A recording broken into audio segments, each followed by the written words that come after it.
entre la perception des choses de Sarah et l'entendement paternel d'Abraham, la question avec vous serait de nous dire, mais Abraham n'est-il pas conscient de la problématique sentie et ressentie, dirait-on, en son âme et conscience par Sarah?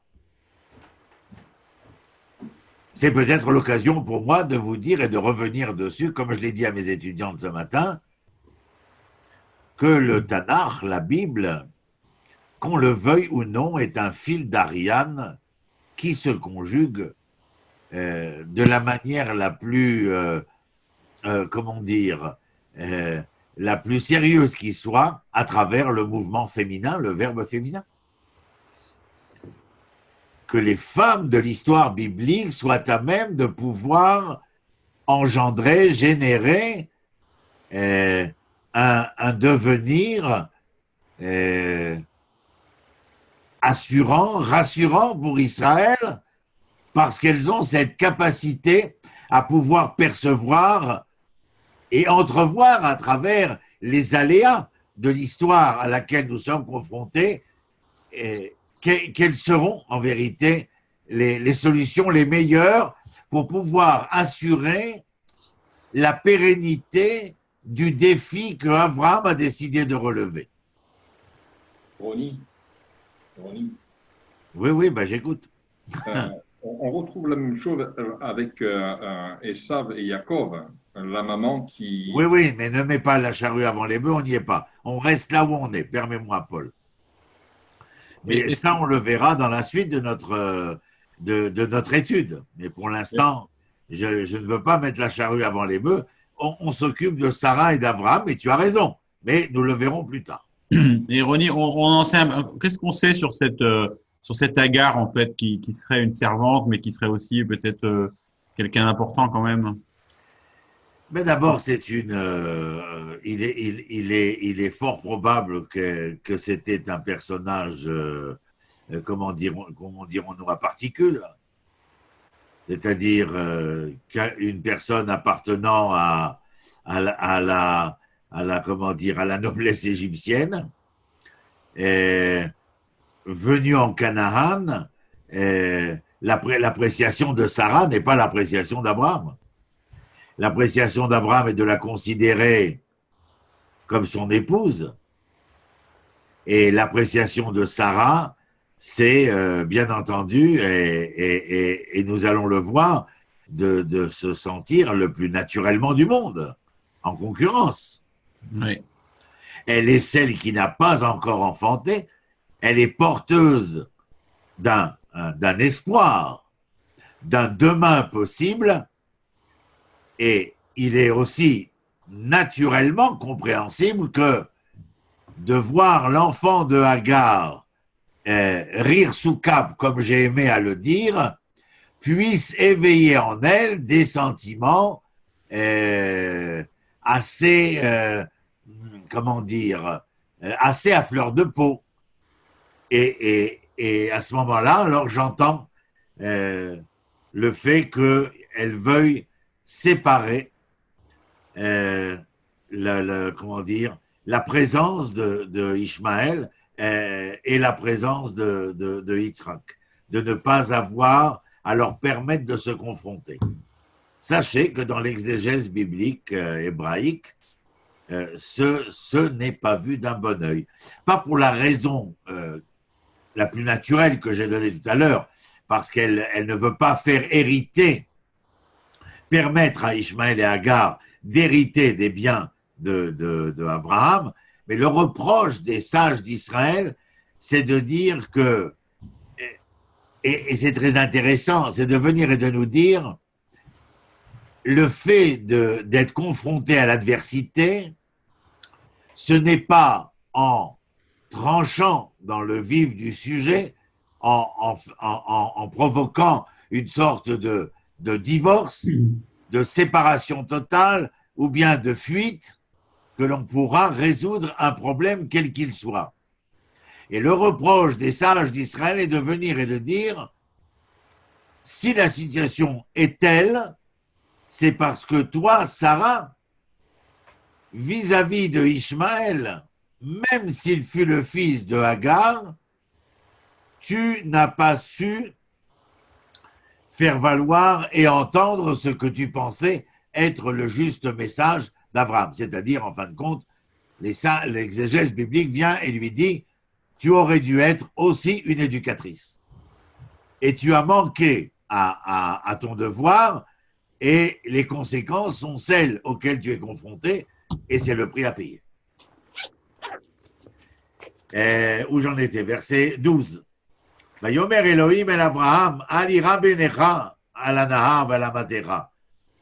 L'Éternel se mêle de l'opposition ici entre Sarah et Abraham et il lui dit al ira benecha, n'aie crainte à tes yeux, Abraham, al ira benecha al anahar concernant l'enfant, vel amatecha. Et alors, Amatecha ici est aussi employé dans le même langage que Sarah, ta servante. Kol asher tomar elecha Sarah, shma bekola. Phrase célèbre dans l'adage même hébraïque moderne. Tout ce que te dira Sarah, tu devras l'entendre de sa voix. Pour quelle raison? Alors les féministes nous disent, voyez, c'est écrit noir sur blanc. Tout ce que te dira ta femme, tu devras l'entendre. Quelle en est la raison? Qui beïtsra, qui carré les zera. Car ta descendance sera nominée par Yitzhak. Qui beïtsra, qui carré les zera. C'est-à-dire que, bon, on pourrait faire un parallèle de lignée royale où il y a des enfants, mais il y a l'aîné comme Shlomo, vis-à-vis d'Adonia, vis-à-vis de tous ceux qui voudront prendre la couronne de David, eh bien, il y a celui par lequel la lignée se perpétuera. Et la promesse de l'Éternel, c'est de lui dire, n'aie crainte concernant Ishmaël, n'aie aucune crainte.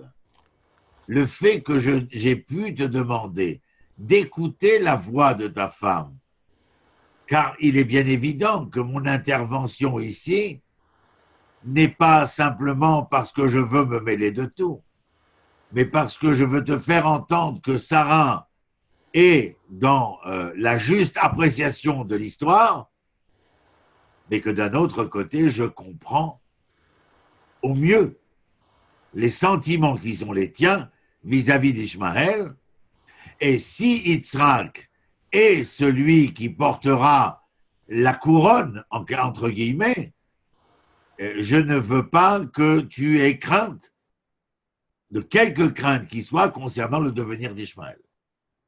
C'est cela qui est dit ici. Verset 13, Vegam et ben Hama, les goy asimenu ki zarechaou. Et je ferai de Ishmaël un peuple. Et là, il dit aussi pourquoi. Vous vous rappelez, je vous ai appris, à chaque fois qu'il y a qui, vous devez dire lama. Pourquoi? Qui Izarechao. Et il lui dit, Ishmaël deviendra un peuple. Pour quelle raison? Mais parce qu'il est il est de ta descendance. Les enfants de David ne seront pas tous rois, mais ils resteront des princes. Si Yitzhak est celui par lequel se perpétue le défi relevé par Abraham, il n'en reste pas moins que Ishmaël assumera sa part de l'humanité. 14. Vayashkem Avram Baboker. Avram s'est levé de bonne heure.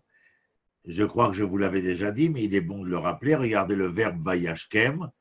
La racine, ce sont les trois lettres, Shin, Chaf, Mem, Shrem. Shrem en hébreu, c'est l'épaule. Et donc, Vayashkem, ce n'est pas se lever de bonheur. Enfin, si, c'est se lever de bonheur, mais le sens de se lever de bonheur, c'est écoutez bien, être capable d'épauler d'épauler mon jour qui se lève. C'est-à-dire que lorsque le texte écrit Vayashkem, vous décidez d'être les acteurs de votre temps et non pas les spectateurs. Ronnie, c'est le même verbe que quand Abraham se lève pour aller sacrifier Isaac?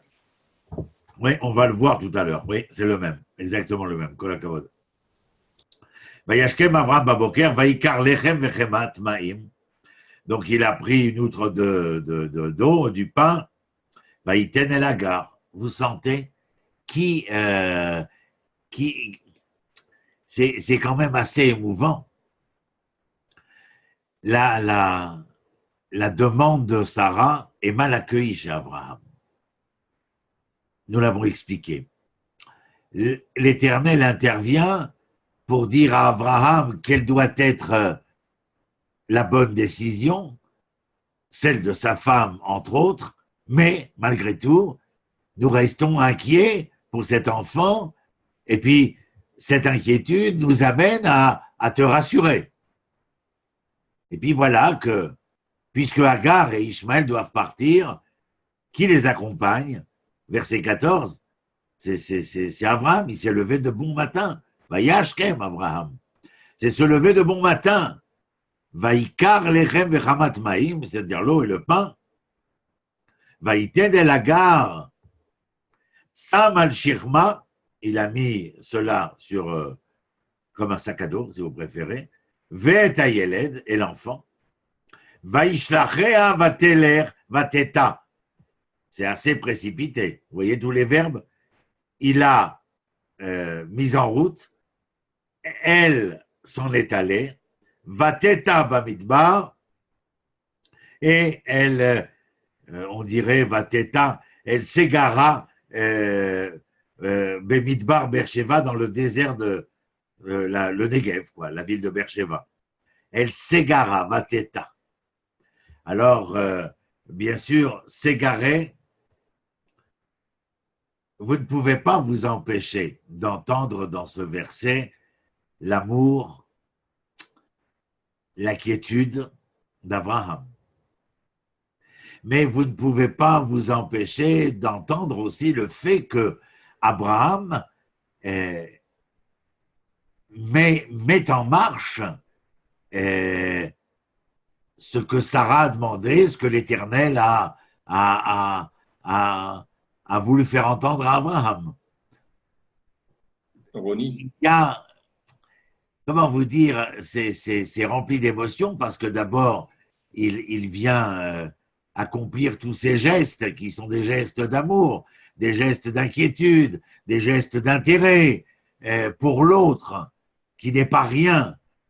Et lorsque Agar est en route et qu'elle part et qu'elle est en marche, le texte vient et nous dit elle s'égara dans le désert de Beersheba. En fin de compte, ce n'est pas tellement égaré que j'aurais envie de dire. Elle se perdit dans le désert de Beersheba. Elle était comme perdue.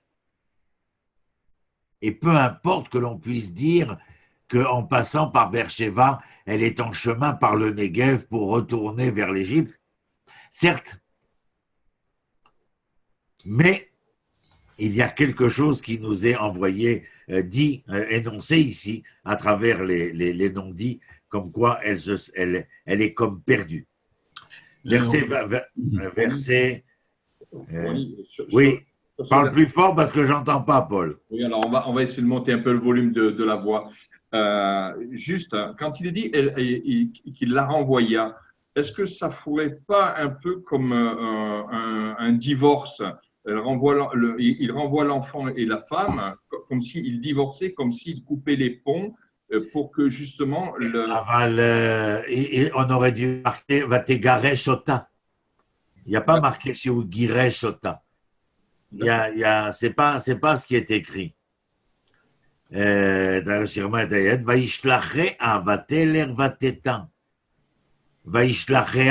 l'a envoyé vers. D'accord. C'est même pas renvoyé. Il y a il y a dans la précipitation dans ces vers, bien entendu, parce il accomplit la volonté de Sarah et donc le cachet d'autorisation donné par Dieu, mais vous sentez bien qu'il est ému. Verset 17, Vaishma Elohim et kol hanahar, vaikra malach Elohim, el hagar min hashamaim, vayomer la, malach hagar, al tiri. Qui, lama, on va le voir tout de suite. Donc, verset 17, Vaishma Elohim et kol hanahar, l'Éternel a entendu la voix de l'enfant. Vaikra malach Elohim, et un ange divin interpella Agar depuis les cieux. Vayomer la, malach Agar, que se passe-t-il, Agar? Al tiri, n'aie crainte. Pourquoi n'aie crainte? Lama. Qui? Shama Elohim el kol hanahar be'asher hu sham. L'Éternel a entendu la voix de l'enfant à ce moment-là, à cet instant-là. Alors, bien sûr, nombre de personnages sont venus se demander, mais enfin, Ishmaël, ce n'est pas la plus grande des promesses pour Israël. Comment peut-on lire une telle chose? Je vous dirais que le fait qu'il est écrit Be'asher ou Sham, l'Éternel n'est pas venu ici pour agir vis-à-vis de Ishmaël pour ce qu'il deviendra. Mais le verset 17 ici est révélateur du fait que l'Éternel va accorder sa miséricorde à Agar et à l'enfant pour ceux qu'ils sont maintenant. Et ceux qu'ils sont maintenant ne vient pas présumer de ce qu'il adviendra de Ishmaël. Mais concernant ce qu'il est maintenant, alors nous devons agir. Et l'Éternel agit et l'Éternel promet. Verset 21, Vayeshev bamidbar paran, vatikarlo imo, isha mieretz mitzrayim. Il a donc pu grandir et sa mère, de là où elle résidait, a pris une épouse pour son fils. C'est où Pharan, Roni? Tu veux que je te dise, Pharan, c'est entre le Negev et l'Égypte. Alors, ça ressemble énormément au Sinaï. D'accord. Voilà, Merci. vous laissez tomber les autres versets 22-23, parce qu'en fin de compte, c'est ce avec quoi j'avais terminé la dernière fois, puisque ça m'avait amené à vous dévoiler ce que nous voyons ici, c'est-à-dire l'alliance entre Abraham et Avimelech, le Philistin, et à travers cette alliance, je vous avais parlé, c'est avec ça que je vous avais laissé, sur le fait que je vous avais parlé de ce que on utilise aujourd'hui en géopolitique concernant Israël, la paix contre les territoires. Ben, c'est un peu ce qui s'est passé entre Abraham et Avimelech, puisque je vous avais dit que le territoire de Jérusalem la ville jébuséenne avait été promise à Avimelech. On passe au chapitre 22, puisque nous devons nous partager. Alors au chapitre 22, on va faire le texte ensemble. On commence par le verset 1. Il s'agit de la ligature d'Yitzhak. Ah bon, Roni, vous dites la ligature, vous ne dites pas le sacrifice? Ben oui, parce que Akedah, la Akod, c'est ligaturé, c'est pas sacrifié. C'est ligaturé. Alors, bien sûr, vous allez me demander, mais pourquoi? Tout simplement parce que bien, nous aurons la preuve à travers le texte qu'il n'y aura pas de sacrifice, bien entendu. Bien qu'au départ, il est très possible de penser que l'on demande ici la chose la plus terrible qu'il soit pour un père, et non des moindres pour un fils, à savoir être prêt au sacrifice suprême au nom de la foi. Regardez le texte. D'abord, il commence par Vayehi. Vous vous rappelez, je l'ai dit, répété, rabâché. Vayehi, c'est le Vav qui n'est pas conjonction de coordination ici, mais conjonction de conversion. Et le verbe Yehi, qui est un futur, Et le Vav vient donc transformer le futur Yehi en un passé, futur antérieur. Nos sages diront, le texte qui commence par Vayehi est un texte qui n'est pas prometteur, en tout cas en manque d'espoir, en manque d'optimisme, et le texte commence par Veaya, où le Vav transforme le Haya passé en un futur, et un signe obvi de joie, de devenir. Pourquoi? Bien là, dans le Vayehi, vous allez comprendre, ramener son futur à hier, il n'y a rien de très prometteur. Et donc, ça n'a rien d'optimiste. Mais apprendre de son passé et le transformer en un futur, en un demain, alors là, bien sûr que c'est prometteur. Donc, je ne sais pas ce qui va se passer dans le texte, mais lorsque je vois Vayehi ou je vois Veaya, à moi d'y découvrir la promesse ou le désespoir. En ce qui nous concerne, quelque chose d'assez triste, d'assez pessimiste de prime abord. Donc, je continue. Vayehi achar advarim haele, vaElohim nisa et Abraham, vayomer elav Abraham, vayomer ineni.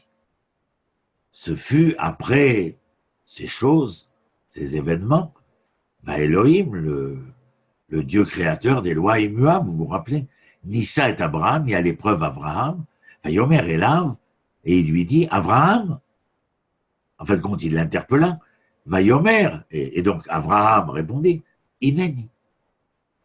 Regardez, là, je vais essayer de vous amener, même si on ne fait pas le chapitre 23, on s'en fout, parce que il est très important ce chapitre du point de vue de l'étude grammaticale, sémantique, elle est d'une richesse incroyable. Alors venez, on verra bien le temps qui nous restera. Ce fut après ces événements-là. Quels événements? Pour expliquer, pardon, je me suis mordu la langue, pour vous expliquer le Vayehi, Achar Advarim Haele est important. Après ces événements-là, quel est l'événement primordial qui, relié à Vayehi, va je dirais presque me déprimer? Le fait qu'un père et une mère attendaient d'avoir un enfant et qu'ils n'en ont pas, et qu'ils n'en espèrent plus, et qu'à un âge avancé, ils sont désespérés de pouvoir un jour devenir père et mère. Après cet événement-là, après ces événements-là, après avoir traversé toutes ces douleurs-là, tous les méandres de ces souffrances-là, maintenant que nous étions devenus père et mère, Elohim, Nissa et Abraham. À Elohim, je le répète comme je l'ai dit il y a exactement 3 minutes, c'est le Dieu créateur des lois immuables. La face de l'éternel, du droit, de la justice. Une autre face de l'éternel, c'est Adonai. C'est celui omniprésent dans l'histoire de l'homme. Celui que nous interpellons à travers la bénédiction, à travers la prière, parce qu'il est omniprésent. Celui qui, en le priant, serait à même de pouvoir changer le décret. Elohim, créateur des lois immuables, c'est comme si je vous disais le soleil se lève, le soleil se couche. On ne peut rien y faire. Et c'est, le texte nous dit ici, va Elohim, pas Adonai, à Elohim, Nissa et Abraham. Mazé, Nissa, Lénassot, mettre à l'épreuve. Mettre à l'épreuve. On se sert en hébreu aussi de Lénassot pour dire essayer, tenter. Mais Lénassot, c'est mettre à l'épreuve. Et la racine de Nissa, c'est Nes. Non pas le miracle Nes, mais Nes, l'étendard. Pour quelle raison? D'abord parce que vous venez de comprendre que celui qui met à l'épreuve Abraham, c'est Elohim. C'est donc que l'épreuve fait partie intégrante des lois immuables de la création. Vous entendez ce que je dis? L'épreuve fait partie des lois immuables de la création. Il est impossible de pouvoir s'élever à la dimension de l'étendard si ce n'est que vous n'ayez accepté l'épreuve. L'épreuve n'est pas là pour vous disqualifier. L'épreuve est là pour vous qualifier. Mais elle est tout ou partie de la réalité obligée de l'existence humaine. Ve'Elohim Nissa. Et qui est mis à l'épreuve? Et Abraham. Vous vous rappelez que le et, la préposition, je vous avais dit qu'elle veut dire l'essence de. Et pour vous rappeler, je vous avais donné un moyen mnémotechnique. Et, c'est mi aleph ad tav, c'est-à-dire du début à la fin de l'alphabet. L'essence, c'est le tout. Et qui est mis à l'épreuve? L'essence de Abraham. Quelle est l'essence de Abraham? Quel est le tout d'Abraham? Son fils? Mais bien évidemment. Bien évidemment. Sans cet enfant, il n'y a pas de pérennité assurée. Si tu veux remettre en cause et en question le Père, c'est à travers son enfant. L'épreuve ici, non seulement l'épreuve nous apprend qu'elle est immuable afin de pouvoir en ressortir grandi, pour l'épreuve avec un grand E en général. Mais ici, elle concerne Abraham, l'essence d'Abraham. Vayomer Elav, donc il l'appelle. Je vous rappelle que le verbe Vayomer en hébreu, c'est un langage de tendresse. Quand le juge parle, il ne dit pas Omer, il dit Medaber. Medaber, c'est un langage masculin, de la justice, du droit. On dira donc que Vayomer, c'est un langage féminin, et Vaïdaber, c'est un langage masculin. Vayomer Elav Avram, Vayomer Ineni. De la même manière que l'Éternel s'adresse à lui, je peux entendre ici que Abraham s'adresse à l'Éternel. Et il lui dit quoi? Il lui dit Ineni. Ineni, c'est une contraction. Iné, Ani. Me voici. Je suis tout là. Et là, l'Éternel lui dit, maintenant que tu es pleinement là, Vayomer, le même verbe continue. On n'est pas dans l'injonction ici. On est dans Vayomer. Et que dit-il? Vayomer karna et bincha et yechidecha asher ahavta et Yitzhak ve'ler lecha el eretz hamoria ve'aleh usham leola alecha de'arim asher omar elecha. Prenons les choses point par point. Vayomer karna, prends s'il te plaît. Na est un langage de politesse. Karna et bincha. Maintenant, moi, je vous dis qu'après bincha, vous mettez une virgule. Parce que lorsque Dieu lui dit « Prends, s'il te plaît, ton fils », je mets une virgule, vous savez pourquoi? Parce que ça me laisse le temps de vous dire qu'Abraham a répondu à Dieu, mais j'en ai deux. Alors Dieu, l'Éternel, continue. « Et yechidecha » ton unique. Permettez-moi de vous demander de mettre une autre virgule. Parce qu'Abraham répond à Dieu en lui disant « Ils sont tous les deux uniques. » À leur mère. « Asher ahavta » que tu aimes. Permettez-moi de vous redemander de mettre une virgule. Vous savez pourquoi? Parce qu'Abraham répond à l'Éternel en lui disant quoi? Je les aime tous les deux.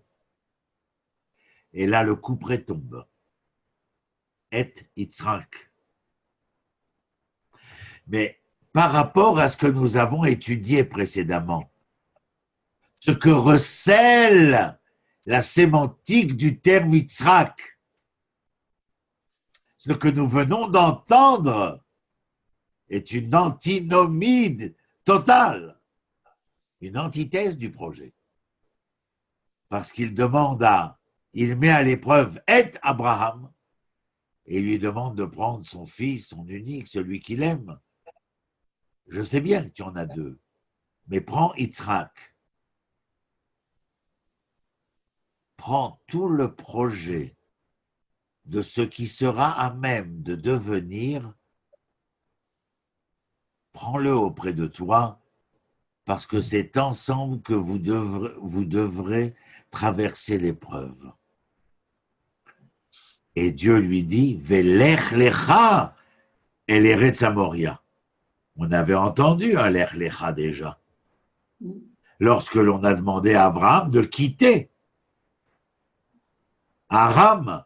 Alors on a, on lui a dit Lech lecha mi'artzecha. Qu'est-ce que nous avions expliqué? Lech lecha, ce n'est pas va pour toi, c'est va vers toi. Et on avait expliqué alors que pour aller vers soi, il fallait être capable de couper le cordon ombilical. Alors, quel est le Lech lecha ici? Là-bas, nous avions compris que l'homme devait partir à la rencontre de lui-même, et plus il irait à la rencontre de lui-même, vous vous rappelez, et plus la terre se révélerait à lui. Quelque chose de totalement immanent, pragmatique. Mais Lech lecha el Eretz Moria. Et va vers toi, vers quelle terre? À Moria. Moria, c'est une contraction. C'est la terre où Moré Ya, où l'éternel Ya, Moré enseigne. Waouh! Et maintenant, après avoir été vers moi, pour m'être rencontré et avoir rencontré ma terre, voilà que tu m'emmènes vers une autre épopée qui, elle, m'emmène à retourner vers moi afin de quoi? Elle Eretz Moria, vers la terre où l'Éternel enseigne.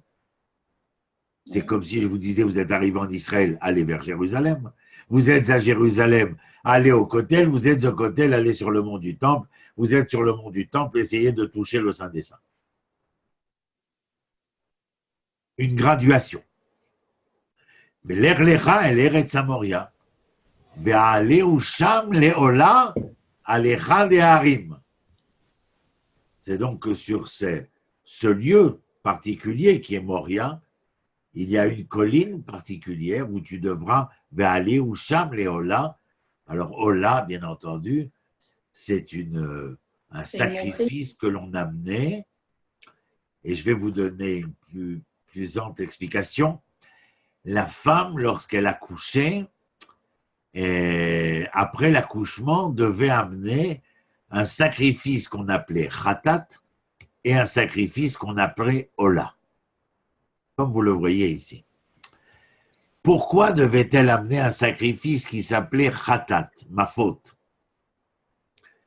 Parce qu'au moment où elle accouchait, elle déclarait, vu les souffrances, la douleur, les contractions, qu'elle ne voudrait plus jamais avoir de relations sexuelles pour ne pas avoir à souffrir les maux qui étaient les siens maintenant. Et pour quelle raison devait-elle amener Ola?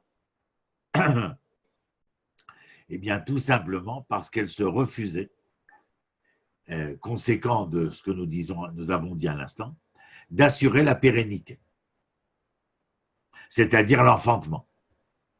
Pas la relation sexuelle simplement, physique, mais aussi le fait que, sans cette relation, je m'empêchais d'assurer la pérennité, les lendemains qui viendraient enchanter chaque famille.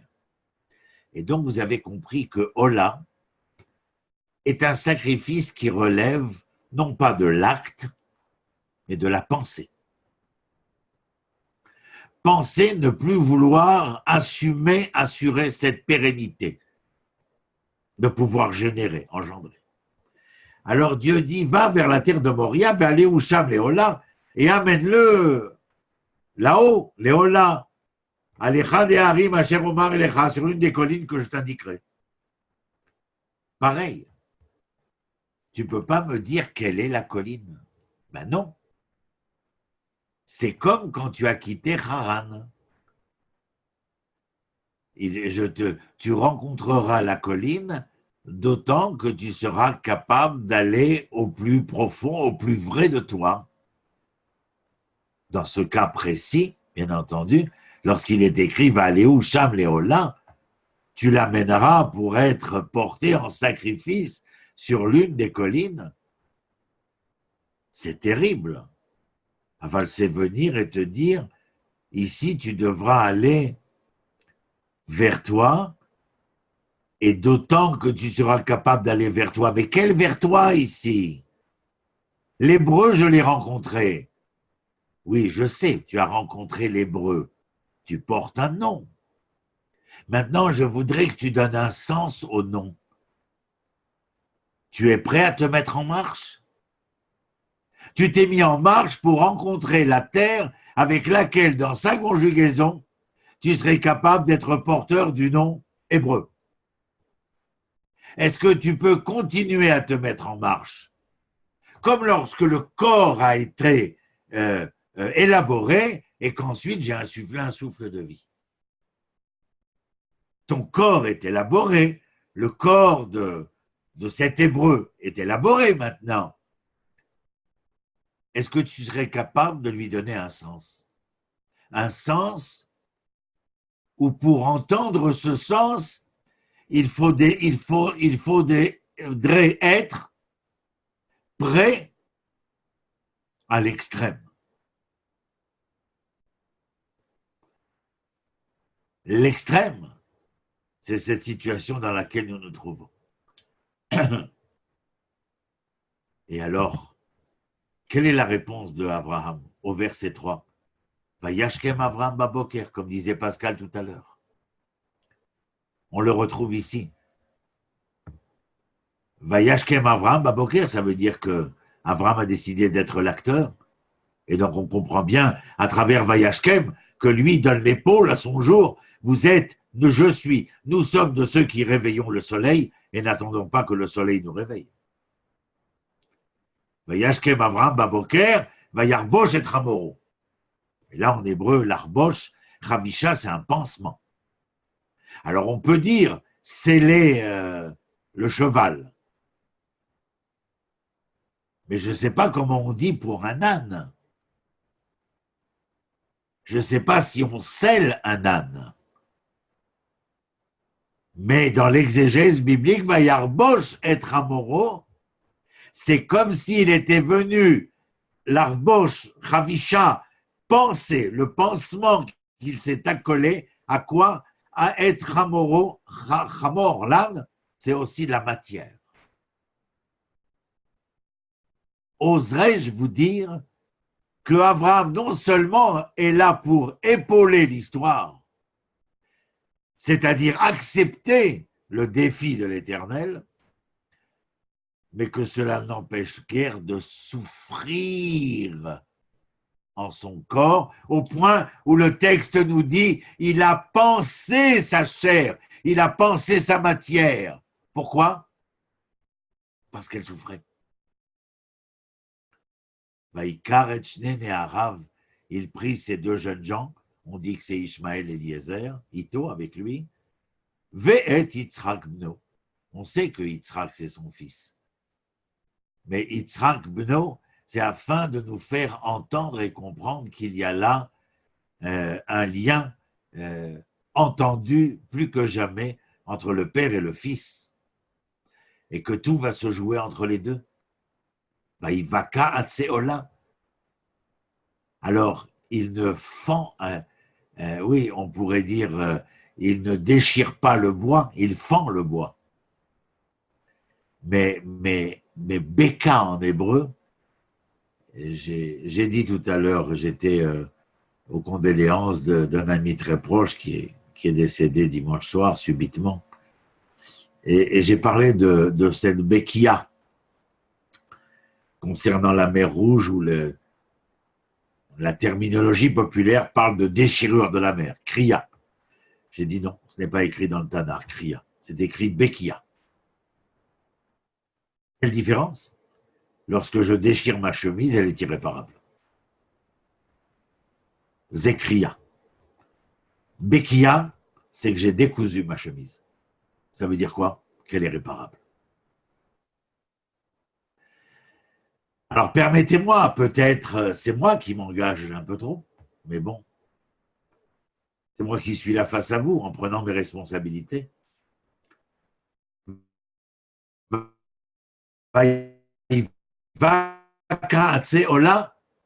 Lorsqu'il a fendu bois pour le Ola, dont on a parlé il y a un instant, est-ce que vous n'auriez pas envie, comme moi, de penser que c'est pas couper le bois, déchirer le bois, c'est fendre le bois. On a l'impression qu'on a décousu le bois, mais qu'il n'est pas vraiment séparé. Que dans le terme du verbe, que le verbe employé ici serait peut-être le premier des termes qui m'interrogerait sur mais pourquoi ne pas couper du bois? Pourquoi fendre le bois? Si je me permettais de jouer avec la langue française. Vayakom vailer, précipitation, deux verbes. Vayakom, il se leva et il se mit en marche. Et là, Makom, Asher Amarlo, Elohim, vers l'endroit que Dieu lui indiqua. Ah ben, Dieu ne lui a pas dit. C'est donc que s'il a trouvé l'endroit que Dieu lui a indiqué, ben vous en déduisez vous-même. Qu'il s'est mis en marche vers lui-même, c'est-à-dire, comme je l'ai précisé tout à l'heure, au-delà du nom qui est le sien, d'accepter de lui donner un sens. En poussant à l'extrême, c'est-à-dire au don de soi, oui, c'est ce que j'entends ici. Être toi jusqu'où pour l'être. Et je continue le texte. Beyom Ashlishi, le troisième jour, Vaïssa Avram et Enav, il regarda au loin, Vayar et Amakom Irachok, et il vit l'endroit de loin. Verset 5, Vayomer Avraham el Neharav, Shvulachem po imachamor, et il dit à Eliezer et Ishmaël, restez assis là où nous sommes, vous avec l'âne, Ve'ani ve'anar nelecha adko, ve'nishtachave ve'nashuva elechem. Écoutez bien ce que je vais traduire. Abraham dit aux deux jeunes hommes qui l'accompagnaient, Ishmaël et Eliezer, asseyez-vous, vous ici, avec le Hamor. On a dit tout à l'heure, Hamor, c'est la matière. Dire à Eliezer et Ishmaël, vous ne pouvez pas continuer le chemin avec nous. Pour quelle raison? Pour deux raisons peut-être. La première qui nous dirait vous n'êtes pas le sens de l'histoire que j'ai accepté de défier. La deuxième, de dire là où nous allons, ce que nous allons voir serait invisible de vous, donc aucun intérêt à y venir. Pourquoi? Est-ce que parce que la lumière serait trop forte et vous n'auriez pas l'acuité visuelle à pouvoir percevoir, entrevoir, voir même ce qui s'y joue? Probable.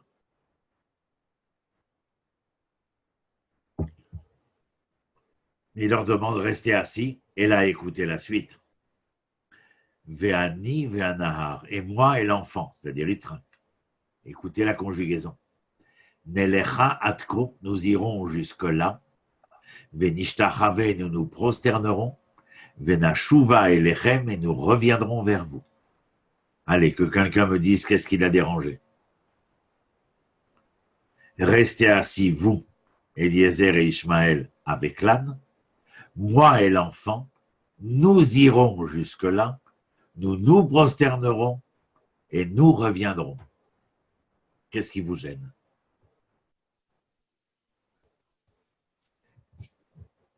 Alors, l'ordre, oui. C'est un holocauste. L'ordre, c'est d'offrir à Yitzhak en holocauste. Donc, nous reviendrons. Oui, alors qu'est-ce qui est gênant dans ce que je viens de lire? Ben, nous Parce qu'il avait reviendrons. J'interpelle. Qu'est-ce qu'il va offrir en holocauste? Non, Nous reviendrons, ouais. Nous reviendrons. voilà, exactement, Pascal. Ben, Il savait déjà qu'il reviendrait avec son fils. Ben non. S'il doit y avoir un sacrifice, il ne doit pas être écrit ce que je vous ai lu, Venashuva alechem. Et nous reviendrons vers vous. Mais il aurait dû être écrit Va'ashuva alechem. Je reviendrai vers vous. Tout à fait. Moi, Alors, Ronnie, alors, qu'est-ce que vous dites? Pourquoi Abraham dit-il ce qu'il dit? À mon humble avis, parce il prend conscience que ceci est une épreuve, mais il est prêt à aller jusqu'au bout, alors qu'au verset 5, on nous fait entendre qu'il est persuadé qu'ils vont revenir. Verset 6, Vaïkar Abraham et Atséaola, qu'il a pris les bois du sacrifice. Oui, mais il n'est pas question de. Il n'est pas question de meurtre, quoi, ici, encore. Non, je n'ai pas dit. Mais si on a le fait qu'il a fendu le bois et qu'il est prêt à offrir son fils en sacrifice, que vient faire la phrase « nous reviendrons ». C'est « je reviendrai ». Ronnie, Oui. est-ce qu'on ne pourrait pas voir là un côté très prophétique chez Abraham de penser que oui, il reviendra avec son fils et que l'épreuve, il va la surmonter, sans pour autant en discerner peut-être la finalité exacte. Est-ce que ce n'est pas de la émouna à l'essence pure? C'est très possible. En tout cas, il est bien évident que le verbe ici employé, comme le bois fendu, déjà m'avait interpellé un peu, mais là, ce n'est pas une interpellation, c'est je suis interpellé grossièrement. Que nous allions vers cet endroit, je comprends. Que nous nous prosternions à cet endroit, je comprends. Mais là où je ne comprends plus, nous reviendrons. Non, mais Ronnie, c'est tout simplement. Pardon. Mais Ronnie, c'est tout simplement, je dirais, un acte de foi. Il a été d'abord vers lui, il l'aira lui-même à Abraham, ensuite il l'aira vers Dieu. Et dans cette relation à Dieu, je veux dire, les jeux sont clairs. Et il va donc jusqu'au bout, puisque l'épreuve fait partie de la création.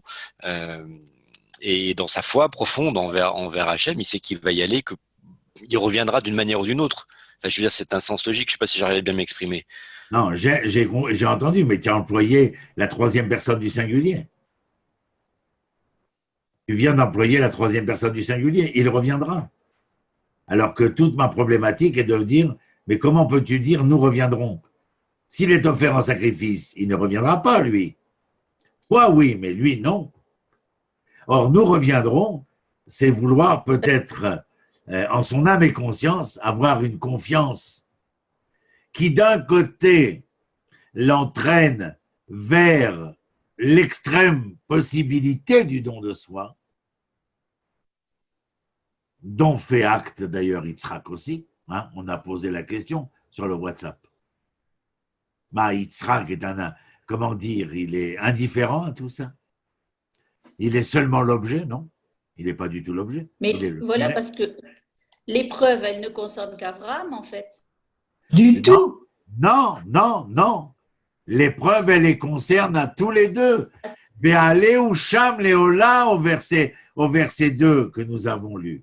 Et tu le feras monter en sacrifice sur l'une de ces collines, toi et lui. Mais en fin de compte, Ola, cette pensée rédimée, cette pensée rédemptée, elle concerne autant le sacrificateur que le sacrifié. Oui, Ronnie, j'ai une autre lecture. C'est qu'en fait, moi, ce qui m'intrigue, c'est que il parle aux deux serviteurs, donc Ishmaël, donc et Élisère. Il dit avec le jeune homme, comme si c'était pas son fils, quoi. C'est étonnant. Et je me demande est-ce qu'il pourrait pas dire ça justement pour les rassurer, parce que s'ils avaient tous les deux eu vent du projet d'Abraham, ils l'auraient empêché. C'est que ça pourrait possible. pas être ça?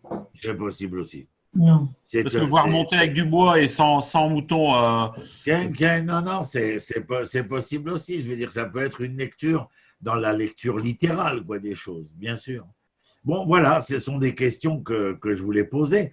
En tout cas, j'ai bien entendu, dans un acte de celui qui est croyant. Mais oui, il est quand même complètement prêt à faire sacrifier son fils par le feu. Oui, oui, mais alors ça, c'est oui aussi. Oui, mais il a la Nashuva, nous reviendrons, c'est vrai aussi. Oui. Oui, parce qu'il a quand même foi. Dieu qui est le Dieu de la vie va agir. Voilà, alors, ça veut dire, je suis prêt au sacrifice suprême, mais nous reviendrons. Ça veut dire qu'il y a une confiance absolue. Ben oui, parce qu'il est sûr de la promesse. Bon, alors voilà. J'ai une question. Voilà, alors bon, alors je dis juste le verset 7 parce que le temps passe. Vayomer Yitzhak el Avraham aviv. Écoutez bien celle-là. Et Yitzhak dit à son père, il est sujet, il est actif. Vayomer, et il dit, Avi, je traduis mon père, papa. Vayomer, Abraham répond, il dit, Ineni, me voici, je suis tout là. Béni, mon fils. Vayomer, Yitzhak, il dit Yitzhak, Ine haesh ve'aitzim, voici, je traduirai les allumettes et le bois. Ve'aya selaola, où est l'animal pour le sacrifice? Vous me suivez? Verset 8. Vayomer Abraham, et Abraham dit, il répond.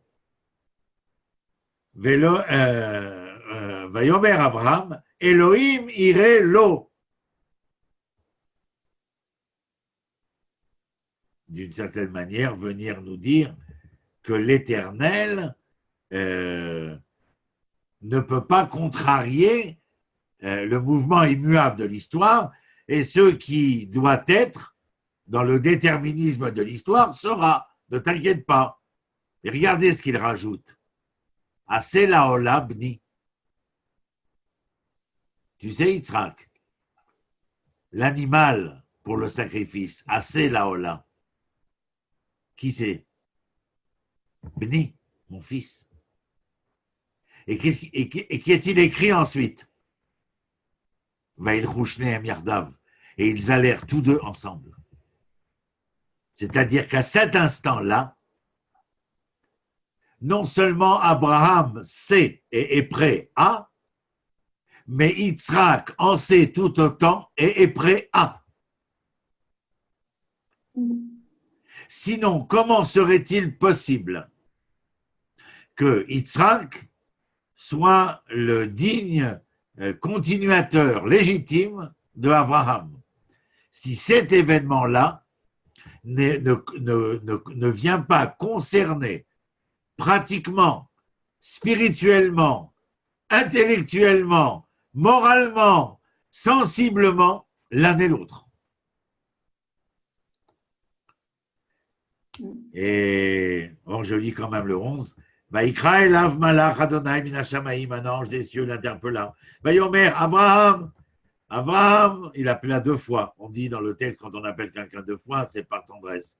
Vayomer ineni, me voici. Il est tout le temps là, Abraham. Vous avez remarqué, tout le temps ineni. Je suis tout le temps, je suis pleinement là, moi. Je suis en plein dans l'histoire, là. J'ai pleinement conscience de tout, je suis prêt à tout.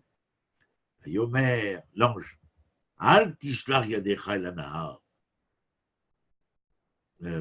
En traduction, ne frappe pas l'enfant. Mais Al ta'aslo meuma, ne lui fait rien. Qui? Qu'est-ce que vous dites, vous? Lama. Pourquoi? Qui? Parce que Ata, maintenant. Ata, c'est pas maintenant. On l'a étudié ensemble. À chaque fois qu'il y a Ata, en conséquence de tout ce que nous avons appris précédemment. Yadati ki yare Elohim Ata. Je savais maintenant que tu étais un homme de foi et de loi, un homme qui craignait l'Éternel. Velo chasarta et vinecha. Et tu ne t'es pas empêché de pouvoir condamné, sacrifié ton propre fils, et Yechidecha, ton unique, pour moi. Et verset 17, je vais quand même le finir, ce que je voulais vous dire. Ki berech evarechecha, en conseil, lama. Eh bien, pourquoi? C'est pas pourquoi, c'est pour quelle raison? Eh bien, maintenant, je vais te bénir. Barech evarechecha, bénir, je te bénirai. Mais regardez au verset 18, la suite. Veitbarchu bezarecha, kol goyar haaretz. Un homme qui a pris conscience de pouvoir et de vouloir savoir qui était-il. Un homme qui a pris conscience, en son âme et conscience, de pouvoir et de savoir pourquoi faire devait-il être, quel en était le sens et le devenir, cet homme sera béni. Mais en cet homme, j'ai confiance qu'il sera à même de relever le défi pour le mieux et le meilleur de l'ensemble de l'humanité, de toutes les nations, car autant que tu seras béni, les nations le seront-elles. Ça vous a plu? Oui, super. On pourrait dire que Abraham et Yitzhak, en fait, craignent Dieu et Dieu seul et seulement Dieu. Rien d'autre que Dieu. Oui, mais pour être capable de oui, mais attention, pour ce que l'Éternel a demandé à l'homme. Oui. Ce n'est pas, ça aussi je l'ai dit ce soir et je l'ai dit ce matin aux étudiants, je ne sais pas pourquoi, ça fait la 3e fois aujourd'hui que je vais dire cela. L'amour et la crainte de Dieu ne trouvent pas leur preuve dans la relation verticale. L'amour et la crainte de Dieu sont témoignés dans l'horizontalité de la création.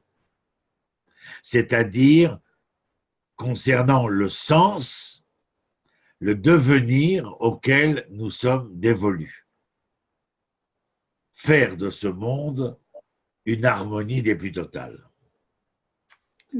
C'est donc dans la réalisation horizontale que nous sommes capables de témoigner de cet amour et de cette crainte verticale.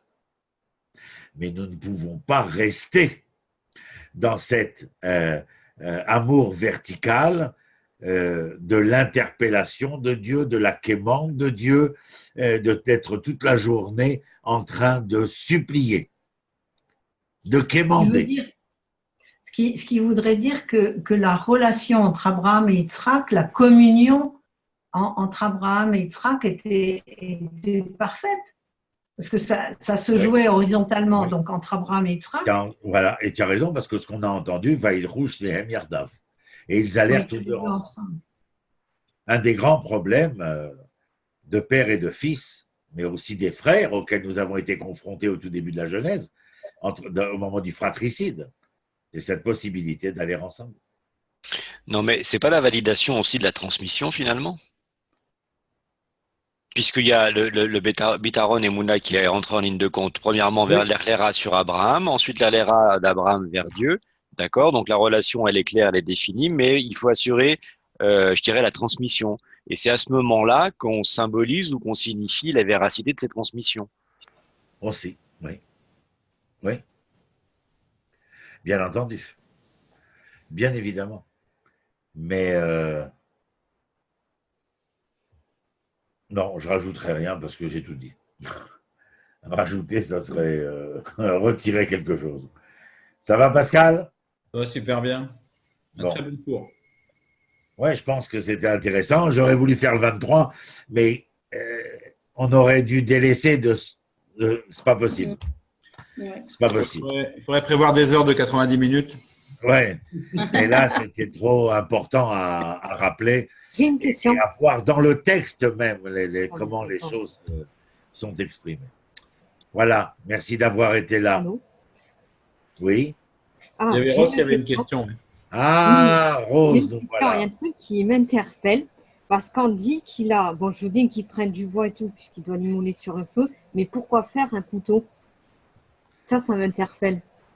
Pourquoi il doit faire un couteau? Pour couper la corde. D'accord. Parce que j'ai dit tout à l'heure que l'on appelait la ligature de Yitzhak.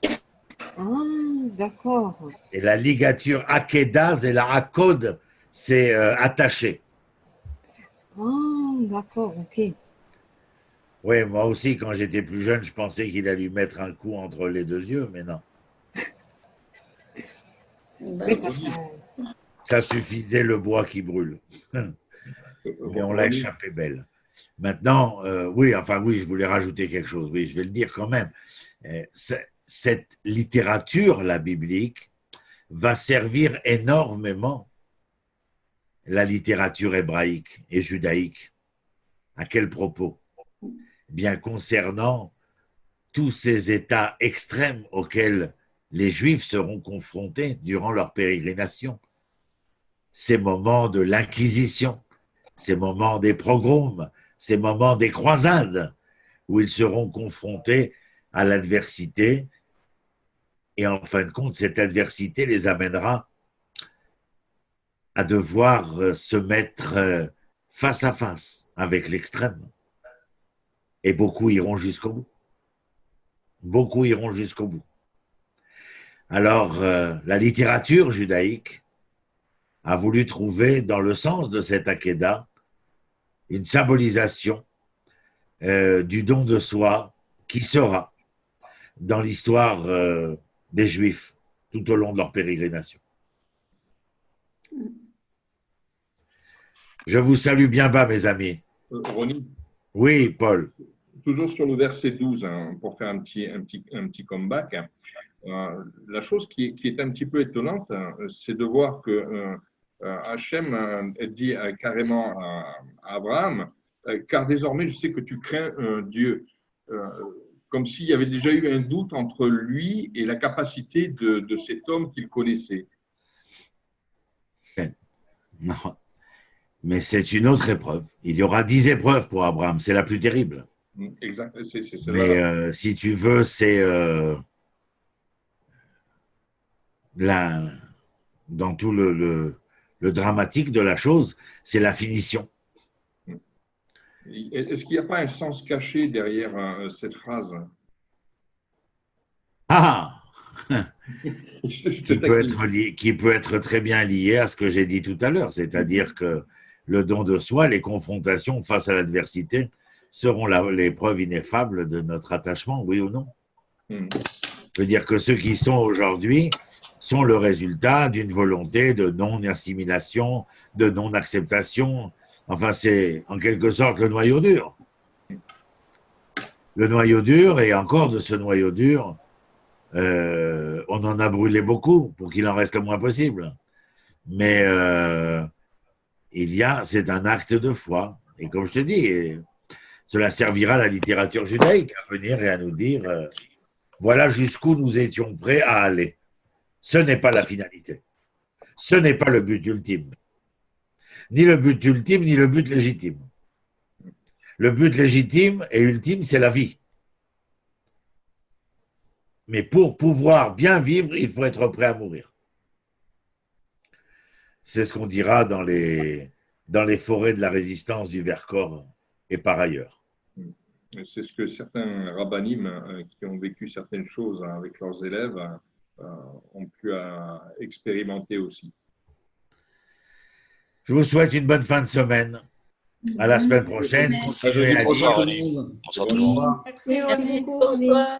Merci à vous tous. Merci, René. Merci. Bonne soirée, Léita. Au revoir depuis Révon. Au revoir. Au revoir.